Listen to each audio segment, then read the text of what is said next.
Chesed and Gebura. Two sides of the same coin. Gebura, head of disciplinary, is in charge of suppression of escaped abnormalities, as well as dealing with employees that have gone mad.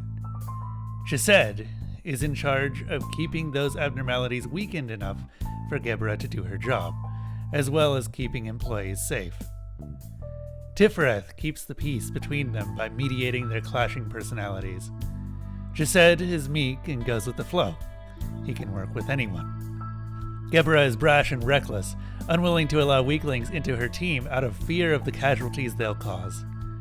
Chesed is uncertain of himself, willing to compromise to avoid conflict. Gebura sees conflict and runs towards it. They diverge in so many different ways, but they are also completely necessary to run each other's departments.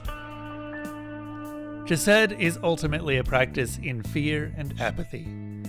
His original self, Daniel, was one of the last hires to the original team, and despite his noble status, he went against norms to join Lobotomy, which was at the time a lesser corporation. His interest began with Carmen's speech about curing the disease of the mind, but it's how it affected others that made him pay attention. Chesed is a people person. He's interested in making the world better for everyone, not just the poor.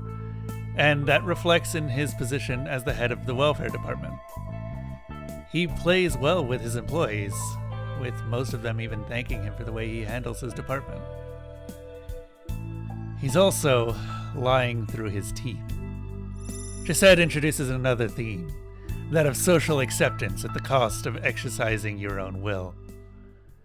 Back during the first version of Lobotomy Corporation, when he was still Daniel, he was given a choice by an invading agent of the head. In that choice, he was told to open the containment chambers of the abnormalities, allowing them to overrun the facility. It was suggested that if he did, they might even be able to get out of the facility unharmed. If he didn't, then she was going to kill him and do it anyway. Encountering a being that, for reasons we'll get to later, is almost a representation of fear itself in this setting. This wasn't really a choice. Daniel opened the containment units. This choice cost the lives of nearly everyone who trusted him. It was a choice that he himself would come to regret in his second life, if he were to remember it. Over time, Chesed remembers more of that life, and it starts to reflect in his conversation with us. We learn about how he was forced to sacrifice the employees he cared about then, and how he's still doing it now. Chesed has always been betraying people, letting them down and lying to them. Chesed has never stopped caring about the people he hurt.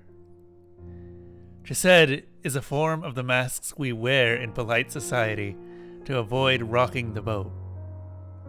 A mask, once worn long enough, can become your new face. Chesed doesn't want to wear that mask anymore. When he released the abnormalities before, it wasn't just out of fear. It was also out of hope that people might make it out. Even though he knew the choice was fake, he took the one that saved the most people. Even after his resurrection in Lobotomy Corporation, he continued to fight for those under his department, trying to make things safer for them.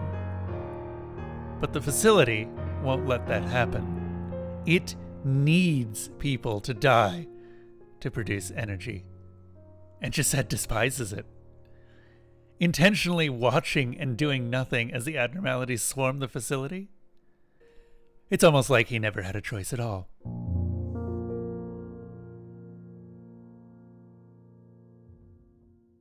Gebura, ever his opposite, won't let him forget that he always has the power to make a choice, even if it's not one we like, even if it goes against those offered.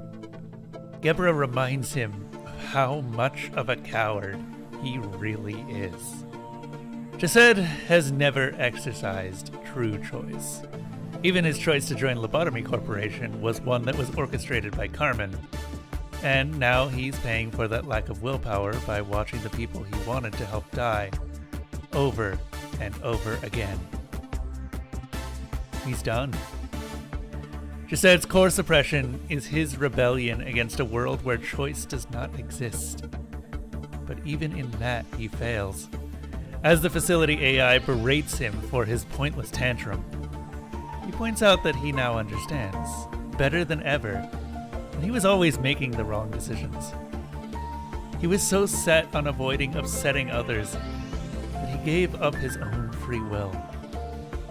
When he saw wrongs, he stood back and let them happen, idly drinking his coffee and staring out the window. No more. As Chesed's core suppression progresses, he forces us to make unfortunate choices. With the Qliphoth deterrents in his hands, damage begins to increase. First 1, then 2, then finally 3 damage types are amplified as the day progresses. At first, we can go with the flow, but our options dwindle, and we eventually have to confront the ordeals that spawn. Everything comes to a head, as Chesed's meddling inevitably forces us to work on dangerous, sometimes even fatal abnormalities, prioritizing the most dangerous ones to end the day faster.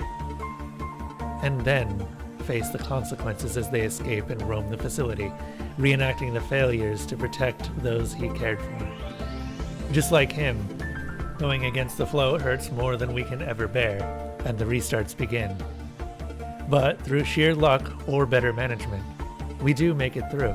The Qliphoth deterrence stabilizes once more. Chesed is ultimately about the bindings of society, the choices we're given and the choices we make, and the guilt built through powerlessness. Until the very end, Chesed was never given a real choice. Even in his dialogue, that lack of choice is present, because every dialogue option we have with him does nothing. He responds the same way no matter which option we select. But he's also a reminder to never settle for the world we live in. If people are giving you choices, that could be because they want you to focus your eyes on their own options. If both options given seem like they're not in our favor, look for more. And don't be scared of going against the wishes of a broken society. If Chesed is masking his feelings, then Gebura is breaking that mask in two and throwing it into a wood chipper. Anger defines her more than any other emotion, but the direction that anger is facing is difficult to describe. The most prominent target is the abnormalities. As the head of disciplinary, it's her job to suppress them, a task which she takes personally. For her, it's not just a matter of putting them back in their cells. It's about causing as much pain as possible. She even recognizes that she can't kill them, but that just makes her sadistic catharsis all the worse. She's a shadow of the person who was hired by Carmen to protect the rest of the employees, and those who've met her before even comment on this. Once, Gebura was Kali, known as the legendary Red Mist. This title, one marking her as one of the strongest people in the entire city, was earned through her protection of others. It's that protection that she failed at when the head's agents raided the facility, cutting down every abnormality released during the attack, and even managing to kill the Arbiter leading it. Kali died so that A and Benjamin, your best friend, could live. Everyone else was slaughtered. Gebura's reincarnation was not a smooth one. She was brought back over and over before she became even slightly stabilized. During this time, her anger at the abnormalities unleashed in the raid, and the one who released them, never truly cooled. She's forgotten the full reason for her anger, and even why she fought to begin with, and since abnormalities can't die, she'll never truly get revenge. The Arbiter who led the raid is also still here.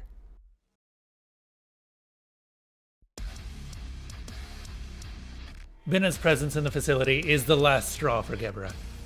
Rabid, she's a shell of what she once was. Without even her original body, she still clings to her old power, using ego in a way no one else could. When none would fight the abnormalities, she took to the field. And when Binah, no less herself for the time spent here, scolds her for the risks she's taking, something snaps. She suddenly sees a way out. She'll take down the entirety of Lobotomy Corporation and destroy this hell. And so, the red mist returns to the field.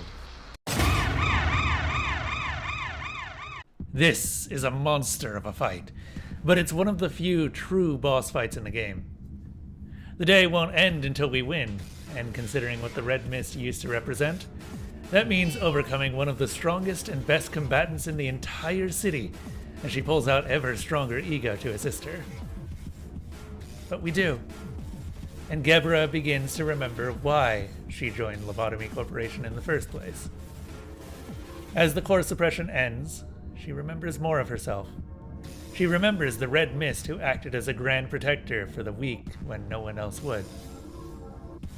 She remembers why she fought the abnormalities on that fateful day. She remembers that, despite all those she failed, she did still manage to save 2 people. The guilt at her failures, now absolved by the simple knowledge that it wasn't all for nothing, begins to fade. And she starts to regain what she lost.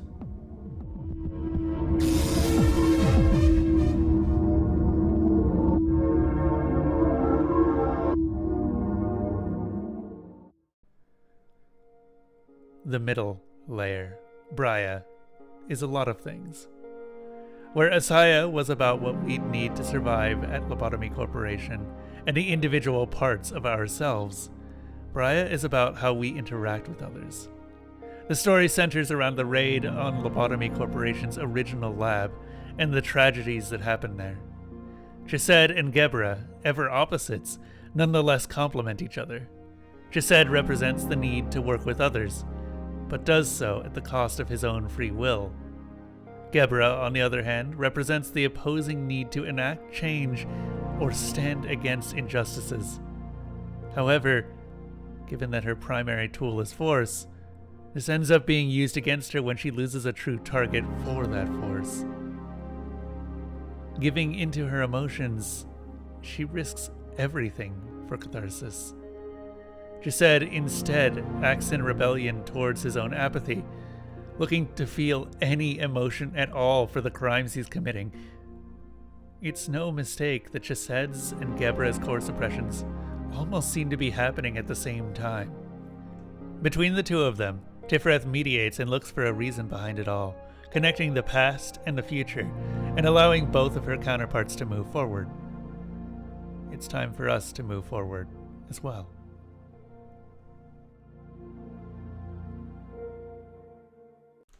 Still got that cactus? Good. We can talk about the cactus now. The cactus is a metaphor for our character. Like a cactus, we aren't very pleasing to the sight, and the Sephiroth's comments about our past lives have already proved our thorns. However, in the environment that is the facility, we're showing we still can bloom. We're growing more capable with each day, overcoming each trial as we encounter it. The bloom in this metaphor is both our potential and the new us that is gradually growing as a result of our time as the manager. We are not the same A that the others once knew, but someone here still remembers us as that version.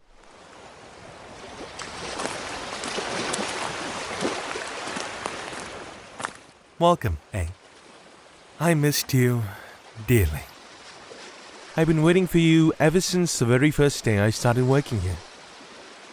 Do you remember this ocean? You said that this place is where everything from all rivers and streams will eventually settle. As such, at the lowest layers, everything sinks. Hokma has waited a long time to see us.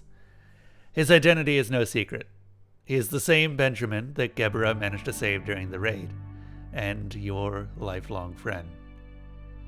Even to this day, he's serving his purpose. waiting for the day when you would come to visit him again.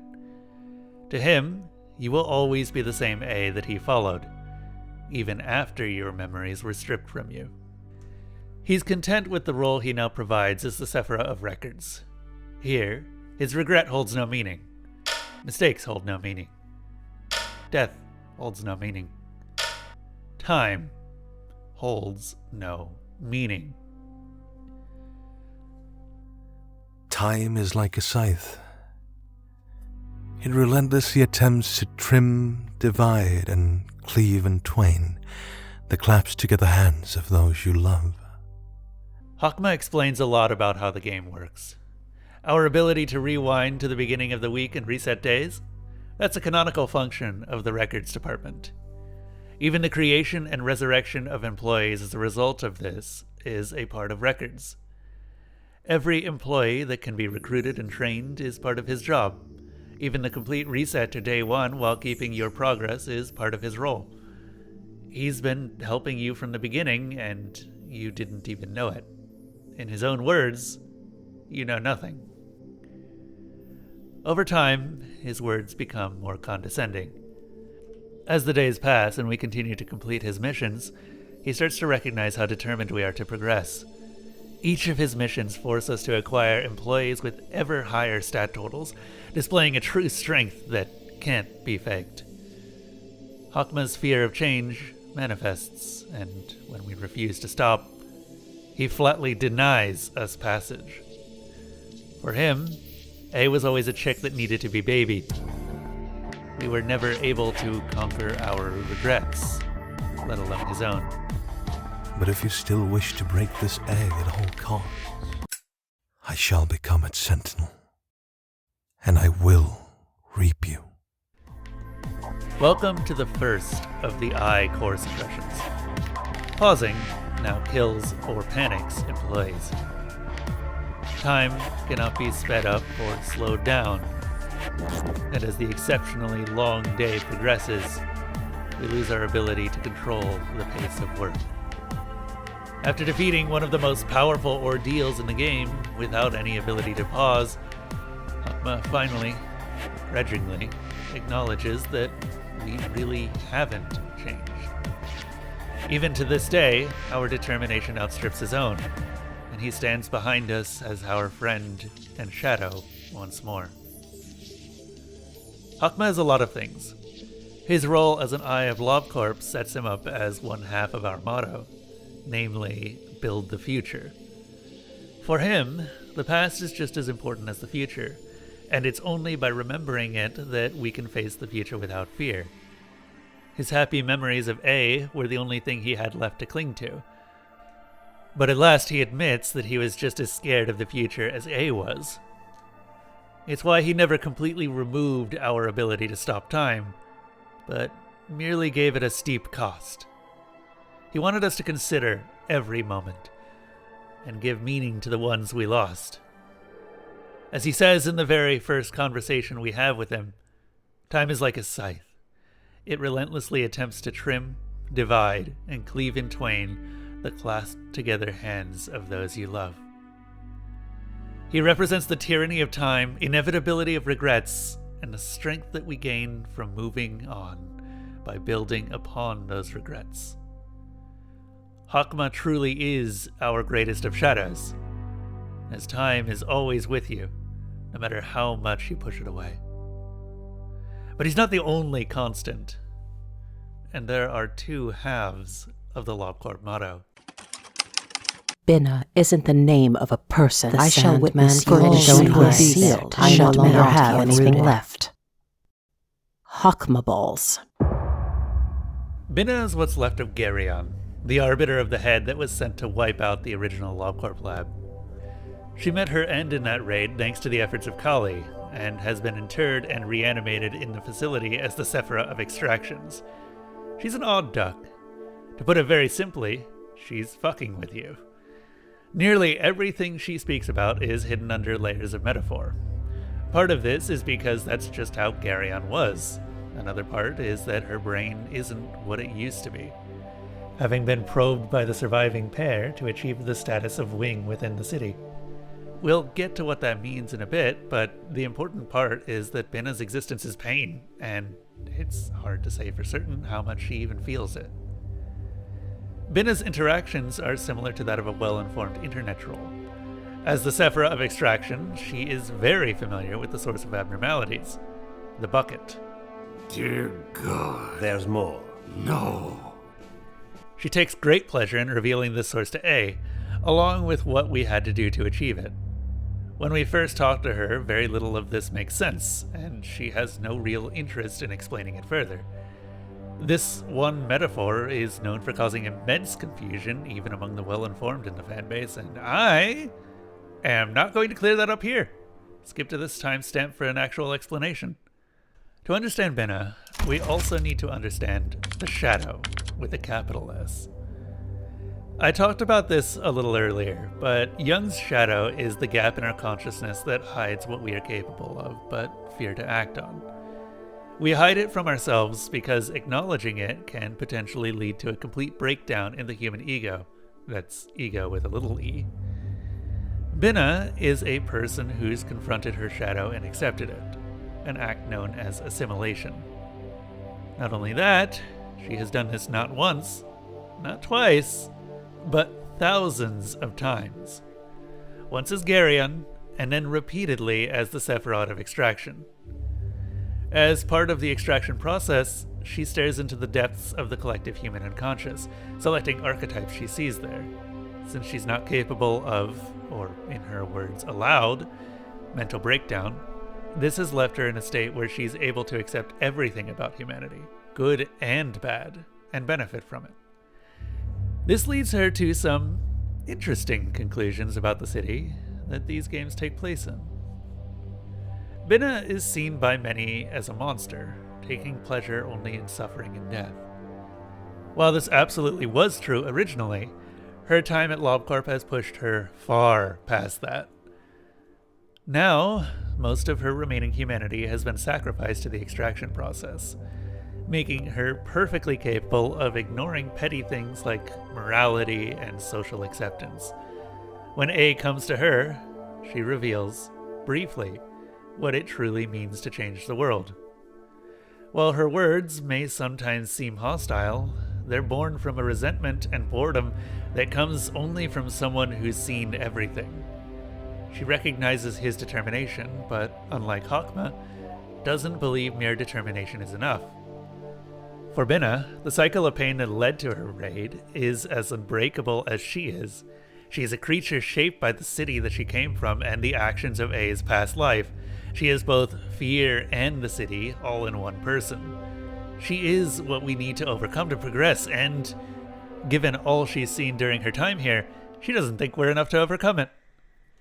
She never accepted her defeat by Kali's hand. Sore loser that she is, she wants you to prove you personally have that strength. To that end, she causes her own meltdown, because unlike the rest, she has full mastery of herself. What do you think you will accomplish on your own, even after breaking out of this prison? This body simply has too many limits.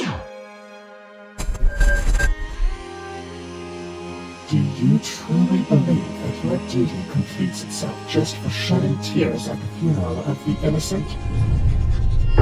While you never even let their bodies rest in peace?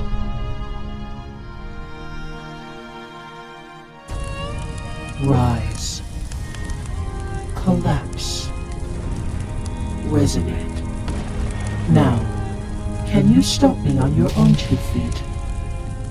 With your own power? You cannot stop the grand current with just those hands of yours. Binah is the hardest boss fight in the game, and it's not even close. As an Arbiter, she's the truest manifestation of the city's power.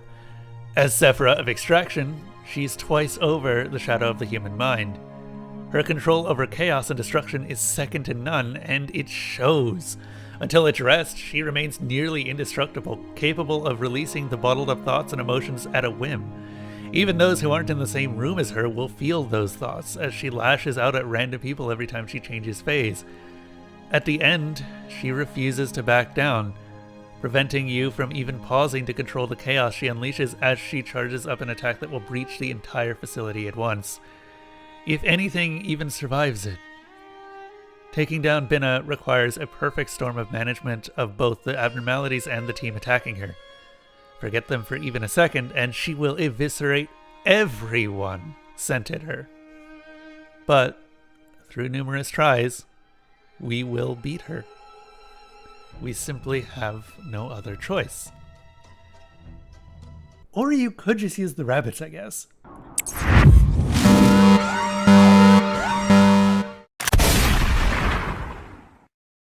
You may think that you have brought me down, yet as you can see, I'm still at the peak, looking down upon you lot while you writhe like insects.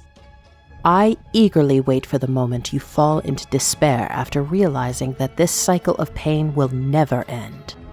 I want to see you kneel before the might of destiny, resigning yourself to fate. Go on, slowly. Despair and succumb to your fate. Try to resist to the very end and ultimately... Our final lines to Binah are about history and change. We can always see the past and what has happened, but we can never see the future. Eventually, differences always arise and stagnation is overcome. Binah finally acknowledges that inaction is just as damaging as action, and, true to those words, hands us the reins. She decides that despite everything she's seen and all the pain we've put her through, she wants to see what we will do. After all, despite her words, she knows we've always been able to succeed. She just didn't think it would make a difference. I recognized a long time ago that you and I were no different. We are the mutants this epoch has created. No, let's say that we are the new generation of humanity, fit better than anyone else to live through this age. That is why you could have planned all this. However, no matter what you achieve here, the world will not change at all. The wings on the rise, the organizations from the backstreets, the creatures in the outskirts, the abyss within the ruins, arbiters like me, the claws and the eye. You'll never have a chance against them alone. But simply idling here won't change the world either. If there are no more places to run to, hide in, or rest, then I will witness everything you have to do with my own eyes. I shall not close my eyes just because my eyelids are heavy, nor shall I turn away just because the sight is painful. Simply proceed like you always have. Then, you may just triumph. The two eyes of LobCorp, Hokma and Binah, are things we need to overcome to truly change the city. Hokma shows us the past, painful and full of regrets. Unable to move forward into an even more painful future, he chooses to stand still instead. Binah shows us the cycle of fear and pain that led her here. It's a cycle we're still inflicting on her. Inevitably, it's one we'll have to break, but it can't be done with force of will alone. The future is not just painful, it's unknowable, and there's some hope in that. It's that hope that we're chasing. Together, they form Lobotomy Corporation's motto. It's a fitting motto, short and succinct. Nothing sums up Lobotomy Corporation more than face the fear, build the future. Each core suppression reinforces it, the game's own story reinforces it, even the act of managing a new abnormality reinforces it. We only fear what's unknown, but to know something we must also face it. We can't research that new Aleph until we've risked a few dozen employees. But the knowledge and ego we gain only means so much because we weren't sure how to safely acquire it. Only by facing the core suppressions can we gain the permanent upgrades they reward, and failing to do that ultimately makes the descent into hell harder. It wouldn't be the first time we've become our own enemy. From Hokma, we understand that we built this hell for ourselves, but A's drive pushes him through it over and over. A's own personal attachment to the place deserves time in the spotlight. It's stated in numerous locations, mostly by the Sephiroth, but also by others, that the facility is a hell. Indeed, being trapped in endless cycles to endure mental or physical torture sounds almost like a fate out of any number of myths. But this is where each of the members of the Sephiroth come in, and where their names betray the true meaning of the game's progression. The Tree of Life, which the department's heads take their name from, is something like a map of God or divinity. In its inverted state, it becomes a map of Sitra Achra, or the other side in Judaic belief. The Qliphoth specifically are the shells of the manifested Sephiroth, or what they left behind to be formed. When we complete core suppressions, they stop manifesting Qliphoth meltdowns, implying they've been purified of evil. With each one, we're a little closer to building the map of the original Tree of Life, and we leave the evil of our past life behind. What happens if we purify all of them? For A, the facility is indisputably a hell. It's also a road to heaven, lined with the bodies of those he lost to get here.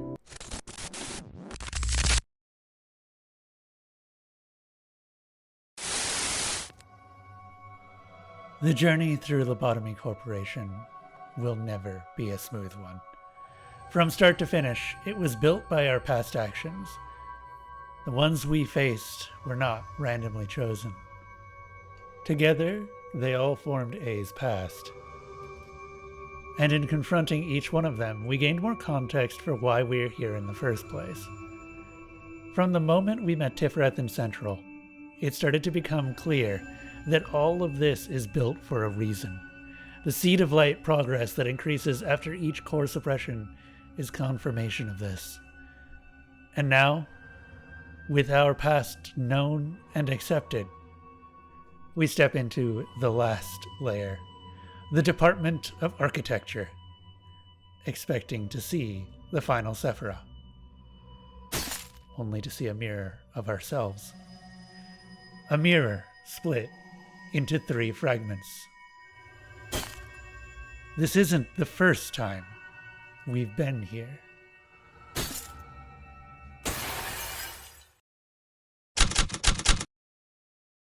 Abel is a representation of the journey through Lobotomy Corporation's cycles.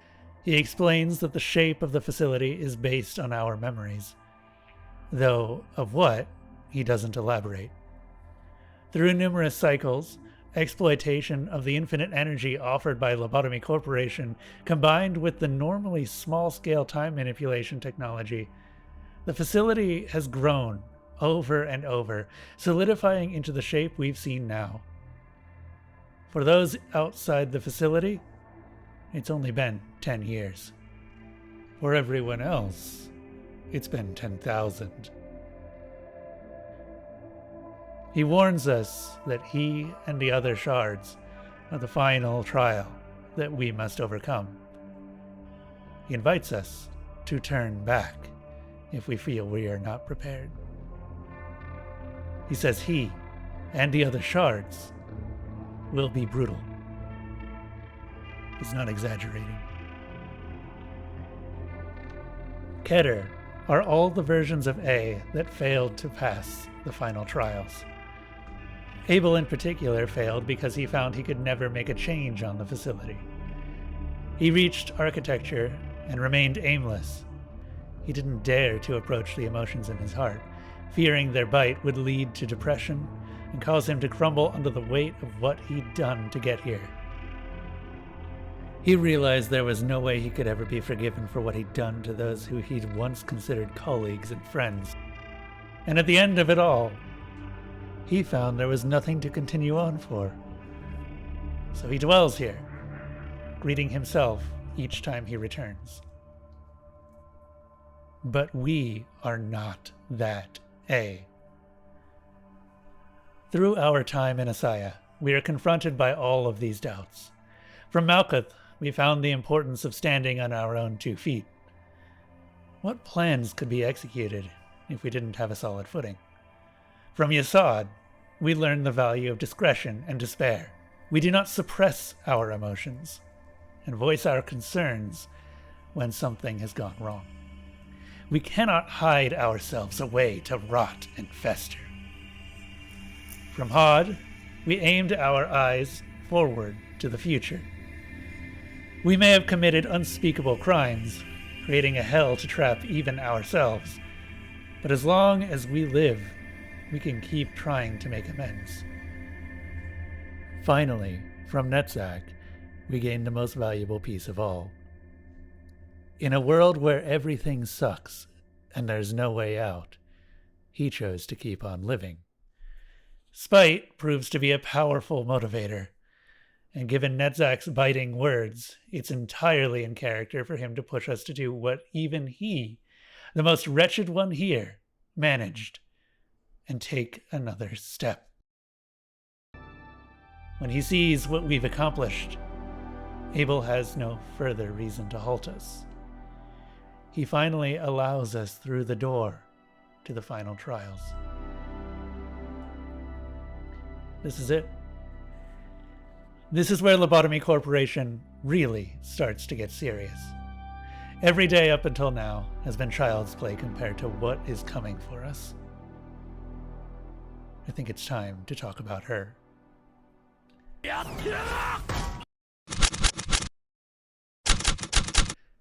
I've mentioned her in various places before now, but Carmen is our entire reason for being here. Carmen was the original leader of Lobotomy Corporation, and it's her influence that gathered everyone. Her goal was to cure the disease of the mind, which could be seen as the mindset the residents of the city are stuck in.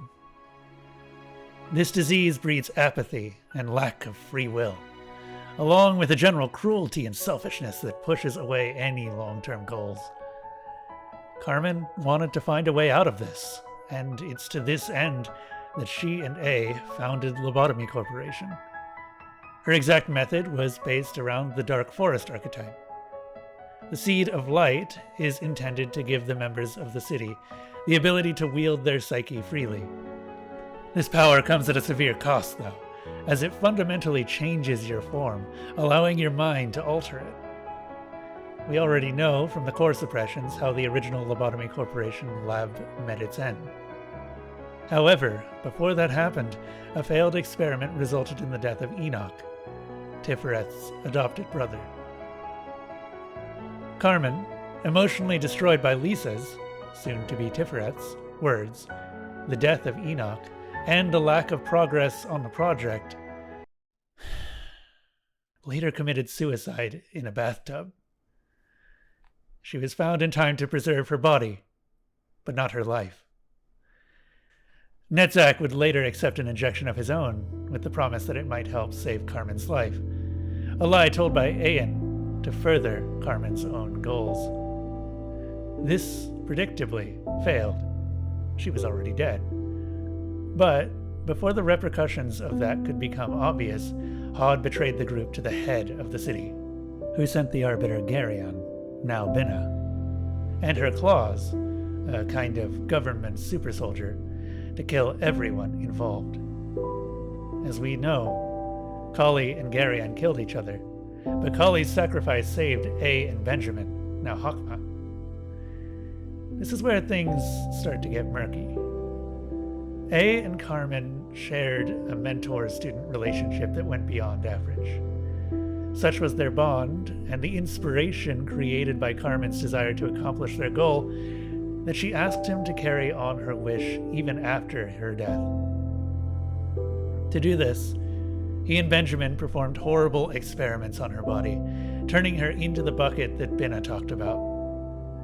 Little more than a nervous system, Carmen now floats in a pool of cogito that flows endlessly from her.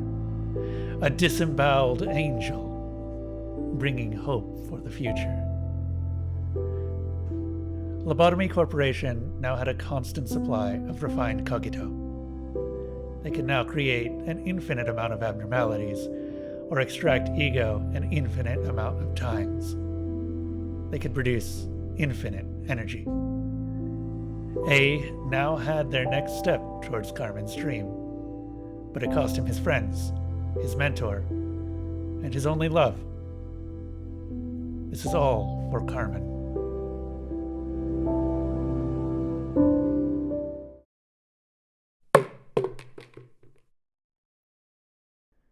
The bucket, then. A conversation I've put off for far too long. During our time with Binah, she talks about the river that flows underneath the city. In her own words, she says that the detritus of that river is deposited here, underneath the facility, and that we use the bucket to draw water from that deposit endlessly.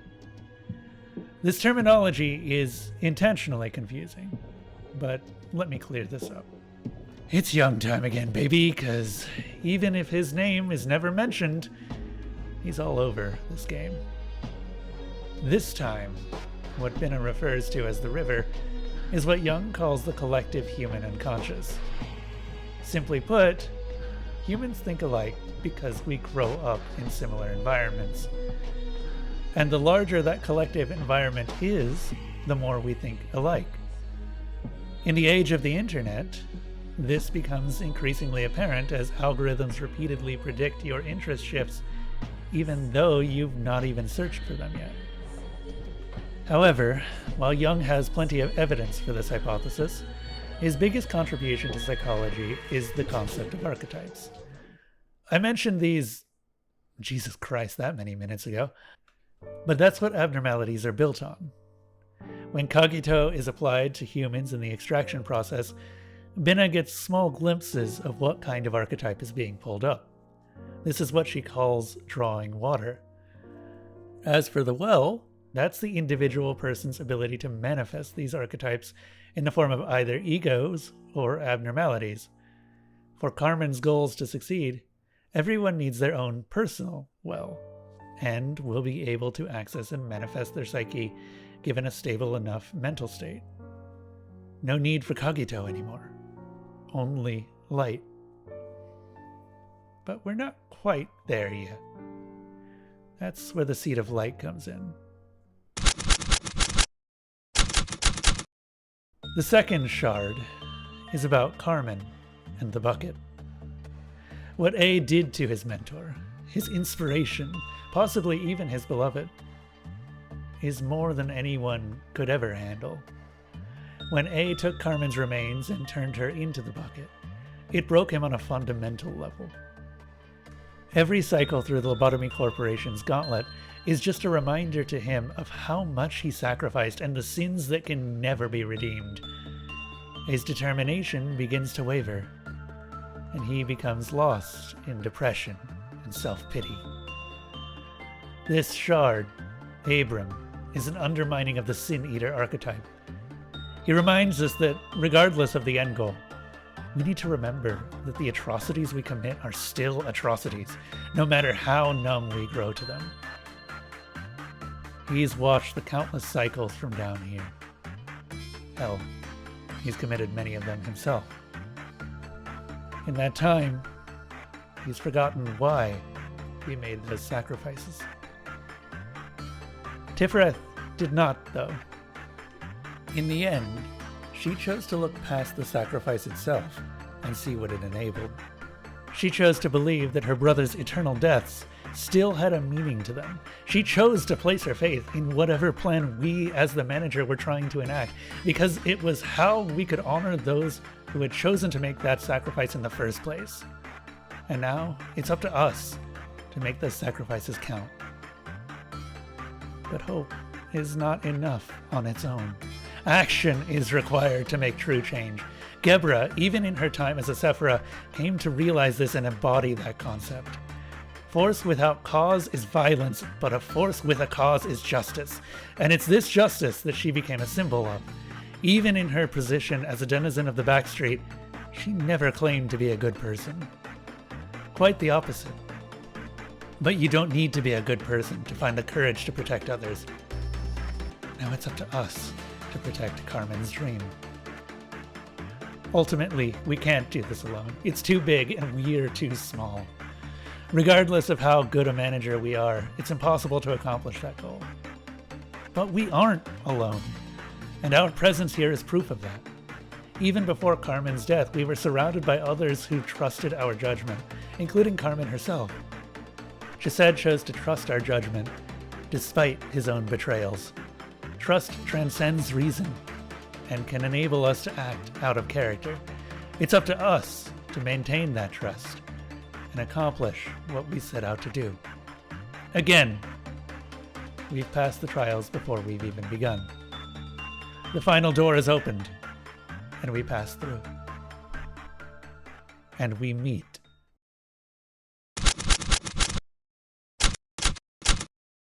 Adam! Adam. He just wants to do things right.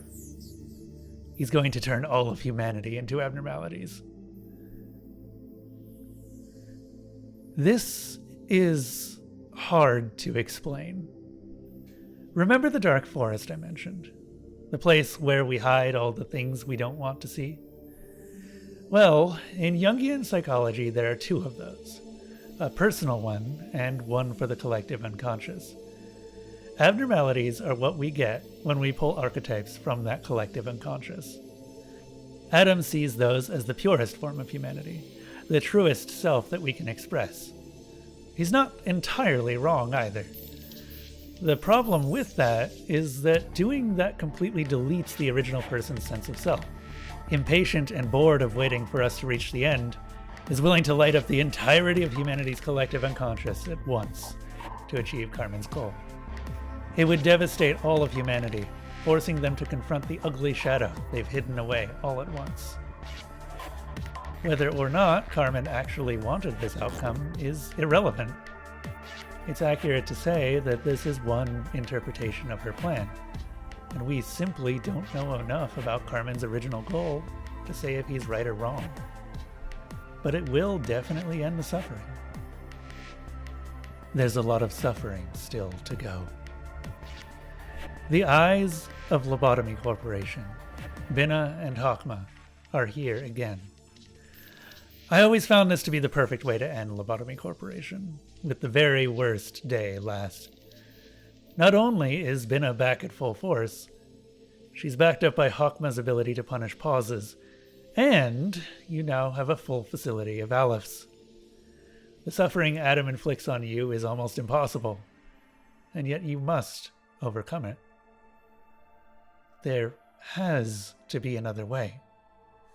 We cannot accept destroying humanity to save it. Binah, our greatest enemy, taught us fear. She showed you that there are ways to understand it and accept it.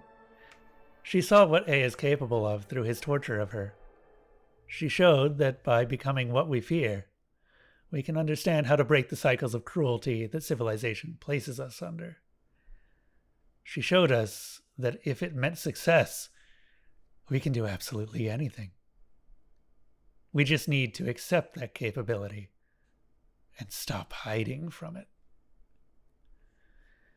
Hokma, our oldest friend, showed us the tyranny of time and how to let go. Time comes for all, and like a scythe, separates us from both our failings and our success. Even if we have regrets, those regrets will fade.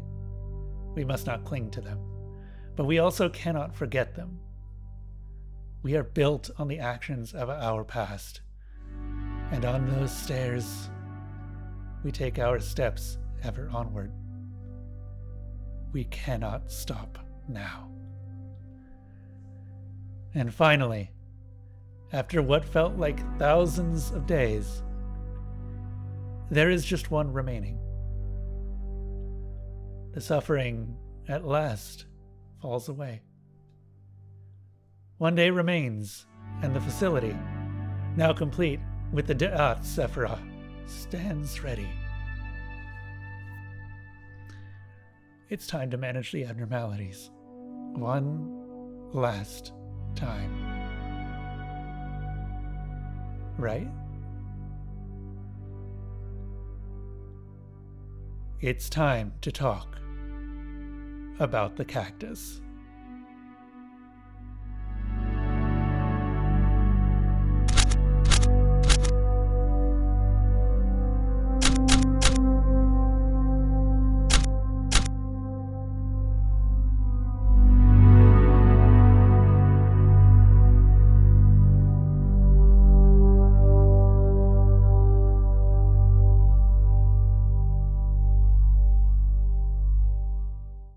This is Angela. She is the final part of the cactus metaphor. Like the cactus, she was forgotten about. By this point in the game, you have likely spent hundreds of days trying, resetting, trying again, working through each day to get the best possible outcome. From day one, that retry button was there, supplied by Hokma and the records team. Angela was also there, teaching you, caring for you, providing you with guidance. She was tending to the facility between days. It was her that stopped the transmissions from Benjamin. Her that created Hokma. It was her that guided us to the end. So why haven't I mentioned her? Ayan would also forget about Angela, but Angela physically cannot forget about Ayan. As the facility reverses and the Tree of Light blossoms from the towering structure, Angela is still there. She and the other Sephiroth watch the success of Carmen's, now Ayan's, plan. They watch as the Sephirotic Tree of Life corrects itself, forming a perfect map of God. As Ayan, now redeemed from his past crimes, ascends into the light. And Angela, forgotten, left behind, opens her eyes. Free. Smiles.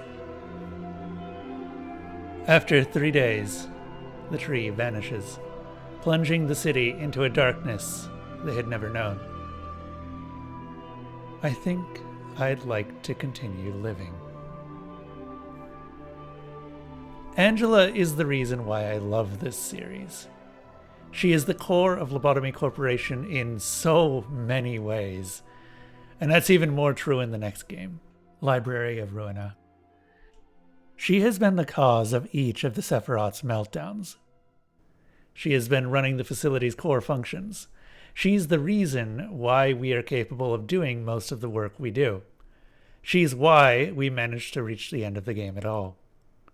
She is monstrously powerful within the facility, and even the Sephiroth fear her. But she's also extremely limited. Angela cannot act outside of a very specific set of actions. Ayan, our former self, handed down the script that she would abide by, with the interest of forcing the scenario that would eventually produce the Seed of Light. However, Angela was not a willing participant in this play. One of the most common and hardest to answer questions in Lobotomy Corporation is why Ayan created Angela, if he was just going to shun her.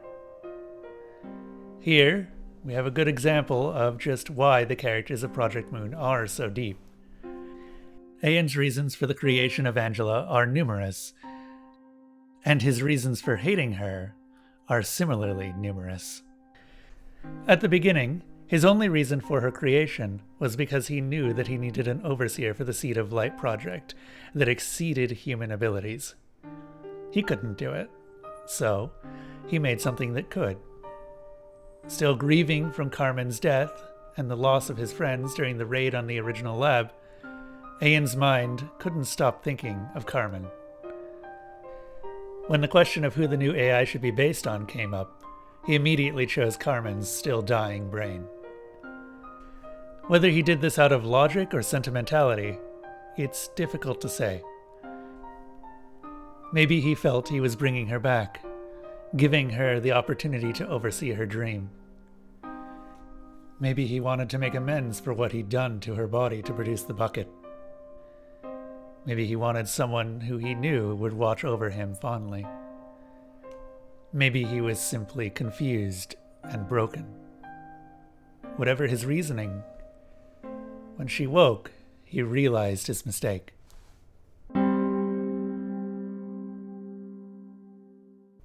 He couldn't look at her. He could barely even acknowledge her.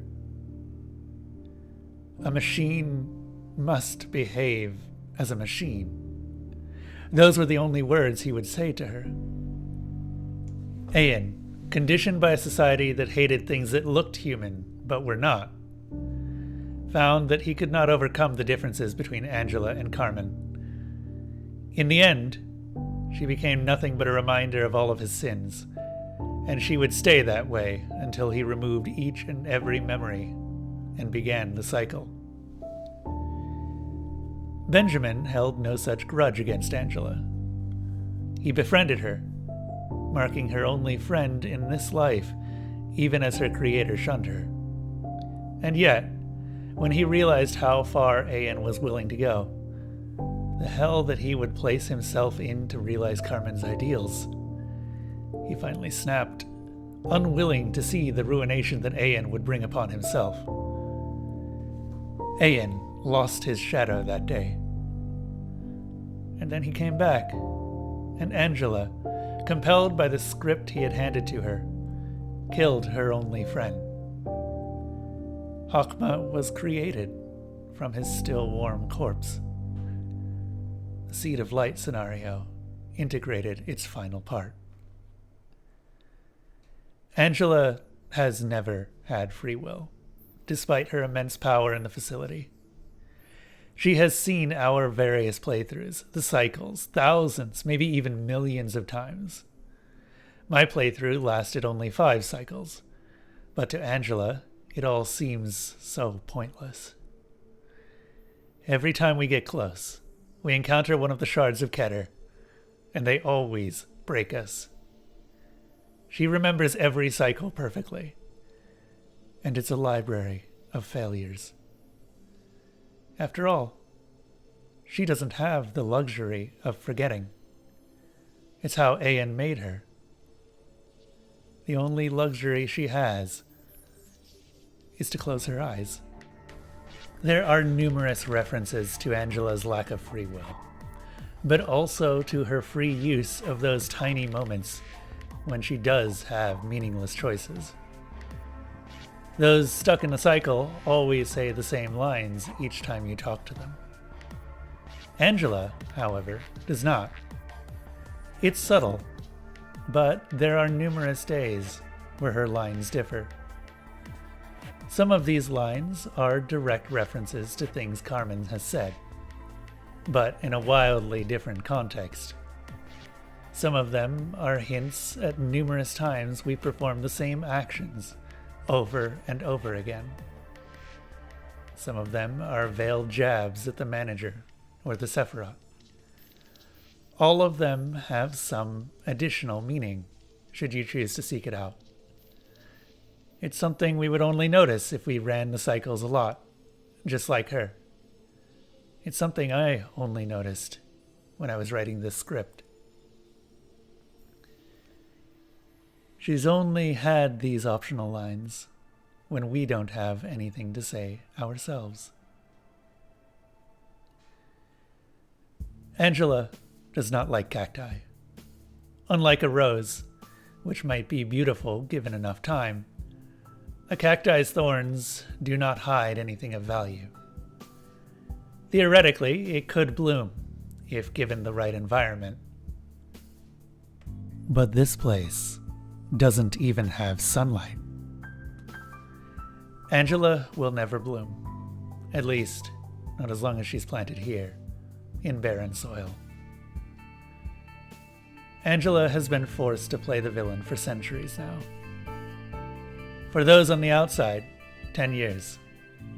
For those inside the facility, 10,000 years. For Angela, though, with her unique perception and perfect memory, she's been playing this role for nearly 1,000,000 years. 1,000,000 years of playing the evil AI, when all she's ever wanted to do was help people do their job. She's seen everything there is to see in the thousands of cycles she's been through. Familiarity breeds contempt. She's had enough. And finally, at long last, she's free. Or at least, the door to freedom has been left open. There was a time as I played through Lobotomy Corporation when I wondered if the metaphors that Binah spoke of were just how this world worked. What if Lobotomy Corporation is just here to enact some sort of massive ritual? Or are we going to pull an Evangelion and achieve human instrumentality? Over time, though, those thoughts faded as I realized the true meaning behind each line. I've read and reread the dialogue so many times, I've nearly memorized everything. The characters in this game speak in a way that makes full use of their limited screen time. Each line can be interpreted in numerous ways, and each reading gives me something new. Angela is no exception. Rereading through everything she says to us leaves us with a complete understanding of the depths of her hatred for this world. Her lack of agency has been reinforced thousands of times, to the point where she may not even believe free will exists. And she extends that mentality to our own struggles. To her, watching us overcome everything, it gives her hope that she may still be able to get her revenge. It gives her hope that if we, wretched as we are able to overcome it all, she should be able to as well. It renews her desire to live, because she was never given a chance to do so until now. Our journey through Lobotomy Corporation has never been simple. Through each cycle, we're forced into trial after trial. Monsters the likes of which we could never imagine appeared to block our path. Days of tedium and torment were our only companions as we progressed. We tried our hardest to be the best manager because we couldn't have accomplished what we did otherwise. Our very friends stood in our way, blaming us for what had become of them. With each core suppression, we take another step towards our final goal. We find another way to succeed, overcome it all. We take a step towards divinity. Starting with Malkuth, we overcame ourselves. At Tiferet, we started to peek beyond our boundaries, looking for a meaning to all of it. Chesed and Gebura showed us the value of connections and how to protect them. Binah forced us to understand the world and what changing it means, even as our own understanding of reality broke down.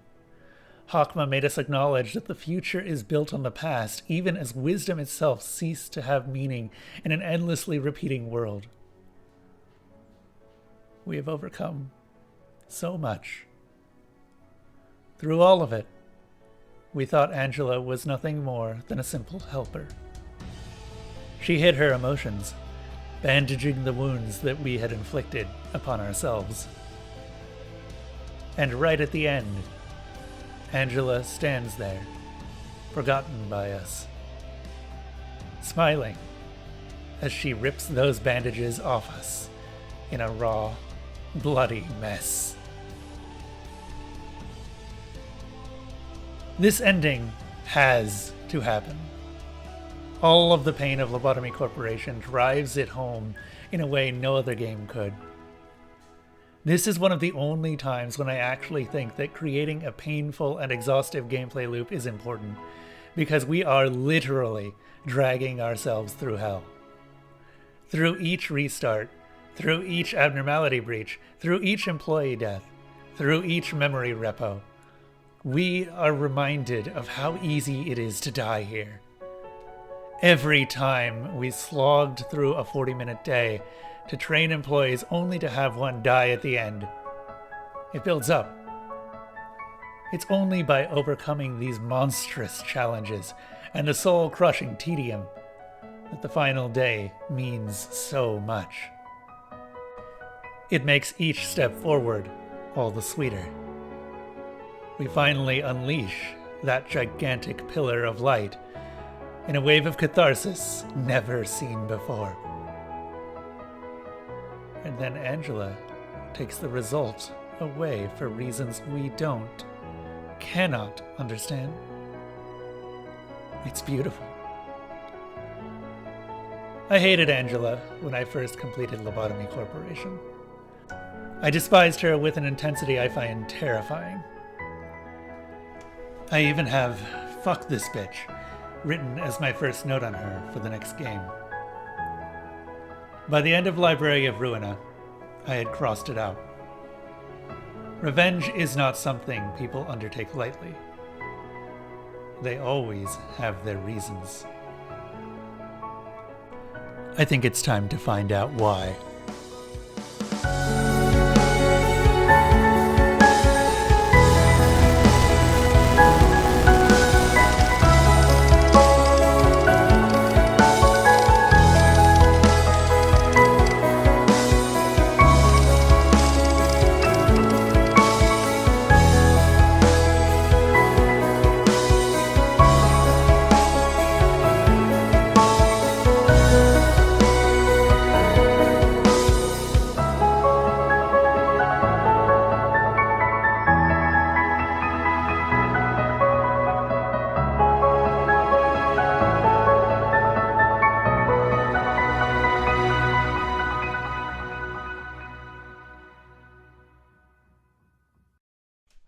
Thank you so much to everyone who decided to support this project.